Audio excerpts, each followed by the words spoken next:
নমস্কার বন্ধুরা, সকলে কেমন আছো? আশা করছি সকলে খুব ভালো আছো। আমিও খুব ভালো আছি। আজকে চলে এলাম আবারও একটি নতুন ভিডিও নিয়ে। আজকে তো সরস্বতী পুজো, তোমরা সবাই জানো।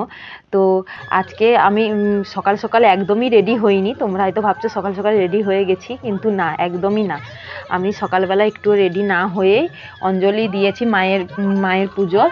সকাল ওই 8টা সাড়ে 8টার দিক করে এমনি বাড়ির থেকে স্নান সেরে আমাদের বাড়ির সামনে মায়ের পুজো হচ্ছে, ওখানে আমি অঞ্জলি দিয়েছি। তারপরে আমার বান্ধবীরা কল করে বললো যে ওরা একটু ঠাকুর দেখতে বেরোবে দুপুরের দিক করে।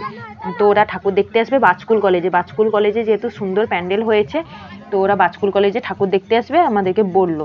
দিয়ে বলতে ওরা বললো যে দুপুরের দিকে বেরোবে একটু খাওয়া দাওয়া করে, কিন্তু ওরা বেরিয়েছে বিকেল 3টের সময় ওরা বাড়ি থেকে বেরিয়েছে।